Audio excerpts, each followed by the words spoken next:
त्यांची आणि आमची युती राहणार नाही.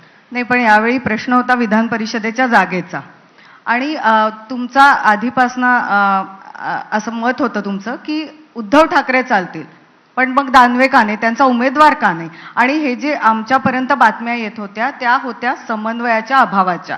नक्की ते काय झालं ते जाणून घ्यायचंय. या सर्व चर्चेची जी सुरुवात आहे ती राज्यसभेच्या वेळेस झाली. राज्यसभेच्या वेळेस आमची भूमिका होती की केंद्रामध्ये काँग्रेस हा एक प्रभावी पक्ष आहे राष्ट्रीय स्तरावर, आणि आमचे पक्षाचे जे अध्यक्ष आहेत मल्लिकार्जुन खरगे साहेब हे राज्यसभेत विरोधी पक्ष नेते आहेत, आणि त्या ठिकाणी अधिकचं बळ संख्याबळ आम्हाला असलं पाहिजे. या अनुषंगाने राज्यसभेमध्ये काँग्रेसला पाठवावं आणि महाविकास आघाडीचा चेहरा उद्धवजी आहेत त्यांनी विधान परिषदेत जावं अशा स्वरूपाचा आमचा प्रस्ताव होता. या प्रस्तावामध्ये ज्येष्ठ नेते आदरणीय शरद पवार साहेबांचा नंतर त्यांचं नाव पुढे आलं, त्यांना पाठवण्याचा एक निर्णय त्या ठिकाणी होत असताना कुठे आमच्या पक्षाचे अध्यक्ष सोनियाजी यांच्या पातळीवरून या संदर्भामध्ये निर्णय जो आहे तो कुठेतरी बदलण्यात आला. मात्र महाविकास आघाडीचा चेहरा म्हणून उद्धवजींनी जावं, आणि ते जर जात नसतील तर एकदा सर्वसमावेशक सर्व गोष्टींची चर्चा व्हावी. कारण आम्ही पण एक राजकीय पक्ष आहोत, आमचे 16 आहेत, आमच्यापेक्षा अधिक 4 नेते आहेत, तर पुढे राज्यसभा आहेत, पुढे विधान परिषद आहे, किंबहुना 2029ची विधानसभा आणि लोकसभा पण आहे. या सर्वांच्या संदर्भामध्ये एकदा सिंहावलोकनही झालं पाहिजे. 2019 पासूनचं व्हाया इंडिया अलायन्स 2024 आणि पुढे नेमक्यापणाने आपल्याला कसं लढलं पाहिजे याची एक साधक बाधक अशा स्वरूपाची चर्चा झाली पाहिजे, आणि ती चर्चा होऊन जो निर्णय होईल तो स्वीकारू.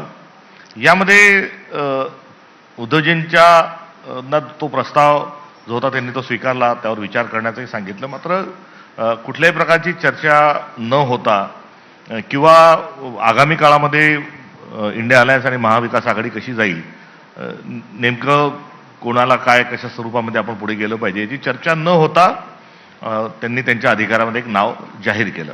आणि ते जाहीर करत असताना स्वाभाविक स्वरूपामध्ये एक आश्चर्य हे व्यक्त होणं साहजिक होतं, कारण चर्चा ही होणं आवश्यक आहे.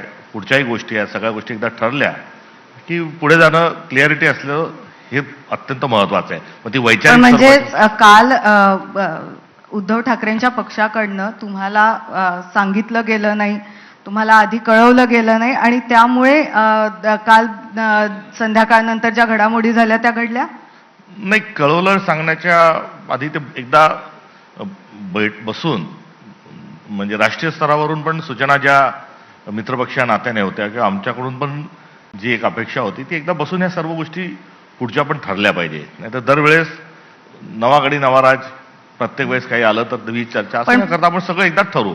ते न होता या गोष्टी झाल्यामुळे स्वाभाविक स्वरूपामध्ये आम्ही त्यांना तो निर्णय त्यांचा जो आहे तो अमान्य होता असं नाही, अमान्य होता असं नाही, आणि तो मान्य करायचा तर कसा करायचा ही अटकळ जरूर त्यामध्ये होती, आणि तो त्या संदर्भात पुढच्या ज्या गोष्टी ठराव्या ही आमची असणारी एक भूमिका होती. त्यातून कुठेतरी भांड्याला भांडं लागण्यातला प्रकार जरी तो वाटत असला तरी हा एक संवादाचा कुठेतरी अभाव होता.